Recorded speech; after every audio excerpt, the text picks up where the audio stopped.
Olá, eu sou João Maurício Vital, coordenador geral de Atendimento e Educação Fiscal da Secretaria da Receita Federal do Brasil. A Receita Federal possui vários programas de educação fiscal em todas as suas unidades no Brasil afora, que tem como principal objetivo difundir a legislação tributária, aproximar fisco e contribuinte e promover a aceitação social do tributo. Hoje nós estamos aqui para falar de um aspecto da legislação tributária, que é a destinação de uma parcela do imposto de renda para financiar os fundos do idoso.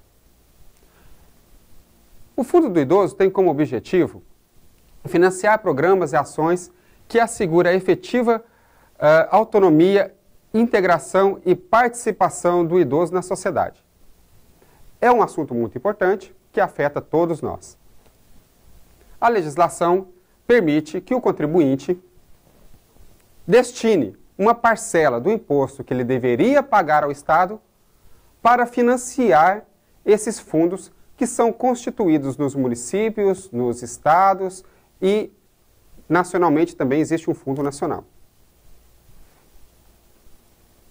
Para fazer essa destinação, o contribuinte, se for uma pessoa física, basta que ele informe na sua declaração de rendimentos os valores que ele destinou a algum desses fundos, regularmente constituídos, e deduza diretamente do imposto devido apurado ali na declaração. Tem um limite. Ele não pode deduzir toda a contribuição para o fundo. Ele tem um limite. Esse limite é de 6%, mas consideradas as contribuições para o Fundo do Idoso, para o Fundo da Infância e Adolescência, para a Lei do Audiovisual, incentivo do audiovisual, e para projetos de incentivo à cultura. Um conjunto de todas essas destinações não pode exceder a 6% do imposto devido apurado na declaração de imposto de renda da pessoa física. E também não pode utilizar eventuais excessos acima desse limite para deduzir do imposto das declarações dos exercícios seguintes. Apenas podem ser deduzidas as destinações feitas dentro do ano calendário que se está declarando ali naquela declaração de imposto de renda. Essa é a forma para a dedução no imposto de renda das contribuições dadas ao Fundo do Idoso por pessoas físicas. Mas também as empresas, as pessoas jurídicas, podem destinar parcela do seu imposto de renda para esse fundo.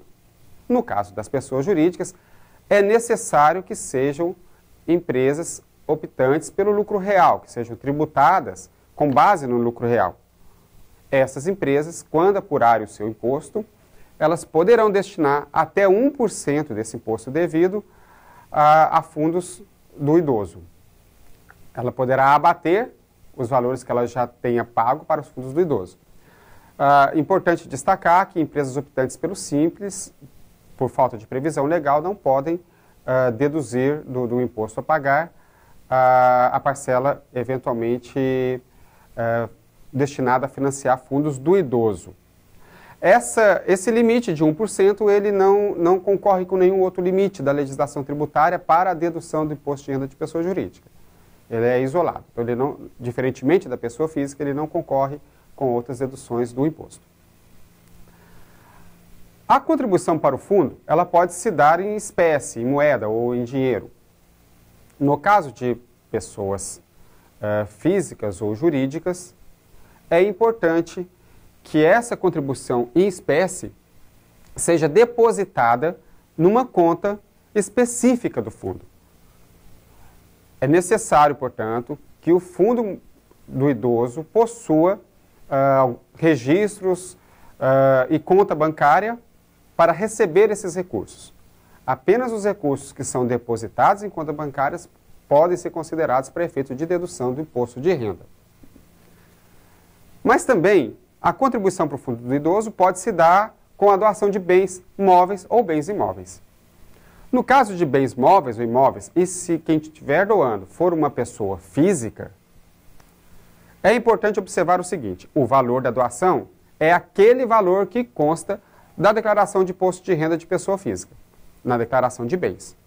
Ou, se for um bem que tenha sido adquirido dentro do próprio ano em que ocorreu a doação, pode-se utilizar o valor de aquisição desse bem.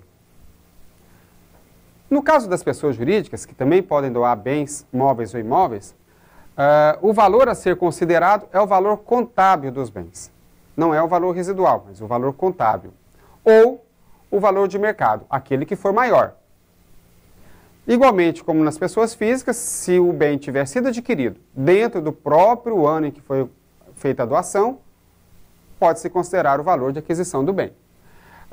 No caso de bens imóveis, em se tratando de empresas, o valor a considerar será necessariamente o valor utilizado como base de cálculo para cálculo do imposto de transmissão, ITBI. Para que o contribuinte possa deduzir a destinação de recursos ao fundo do idoso do seu imposto de renda, é importante que ele tenha consigo o recibo dessa doação. Tenha sido feita uma doação em dinheiro, ou em bens móveis, ou em bens imóveis, é fundamental que o contribuinte guarde consigo o recibo dessa transação. O recibo tem algumas características essenciais. Deve conter a completa identificação do fundo, com o CNPJ do fundo. Deve ter a completa identificação do contribuinte que está fazendo a doação ou que fez a doação. E deve ter a descrição dos valores ou bens que tenham sido doados. Os fundos do idoso também têm algumas obrigações fiscais a cumprir. Além de manterem a sua documentação contábil em boa guarda pelo prazo decadencial de 5 anos, também é necessário que façam, não é obrigado a fazer uma contabilidade, mas tem que manter pelo menos a escrituração de um livro caixa. E todo ano, até o final do mês de março, os fundos têm que encaminhar à Receita Federal a declaração de benefícios fiscais, a DBF, informando ali todas as doações que receberam dos contribuintes. Essa é uma obrigação tributária, acessória, que recai sobre os fundos do idoso. Se o fundo não apresentar adequadamente essa informação, ou se ele não apresentar de forma alguma, ele está sujeito a uma multa. A legislação estabelece que poderá ser aplicada uma multa de R$ 80,79 até R$ 242,51 por informação não fornecida. Por isso a gente destaca a importância de os fundos informarem a Receita Federal, através da DBF, todas as doações que tenham recebido. No caso de pessoas jurídicas, tem algumas regras que são próprias. A primeira delas, nós já destacamos, é o regime de tributação. É importante que a empresa que queira deduzir o tributo seja optante pelo lucro real. Não é possível, pela legislação, haver a dedução das contribuições ao fundo do idoso no caso de empresas que sejam tributadas no lucro presumido ou no lucro arbitrado, assim como empresas optantes pelo Simples Nacional. Outra característica é que esse gasto da empresa, essa despesa da empresa, não poderá ser aproveitada como despesa operacional para reduzir o lucro. Então, uma vez permitida a dedução direta do imposto, não é possível utilizar a mesma despesa para a dedução do lucro. Então, é necessário fazer um ajuste no LALUR.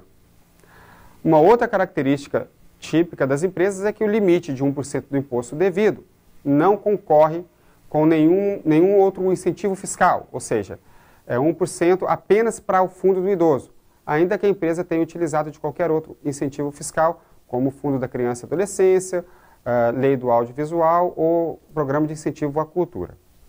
E também não é possível a dedução do imposto devido sobre o lucro auferido no exterior, apenas o lucro auferido no país, produzido e auferido no país.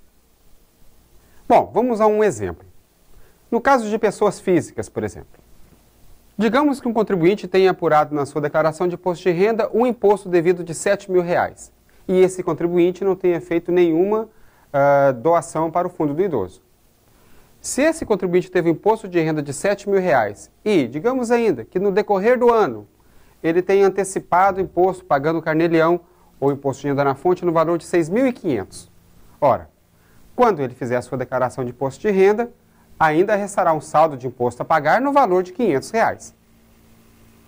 Mas vamos imaginar que esse mesmo contribuinte tivesse, ao longo do ano, contribuído com o fundo do idoso, no valor de R$ 400.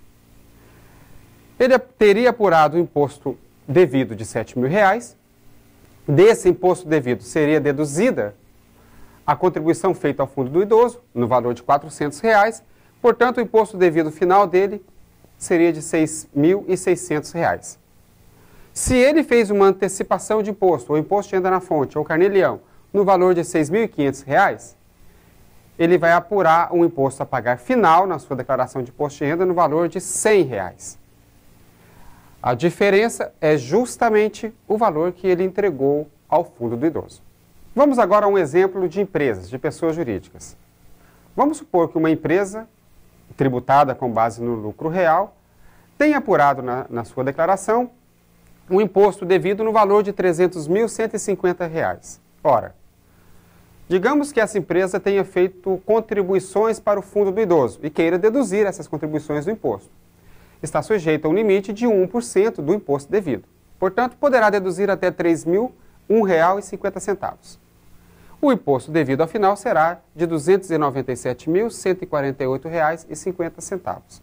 Ou seja, ao invés de pagar o imposto de R$ 300.150, a empresa pagará um imposto um pouco menor, de R$ 297.148,50, porque uma parcela do tributo ela já terá destinado ao fundo do idoso.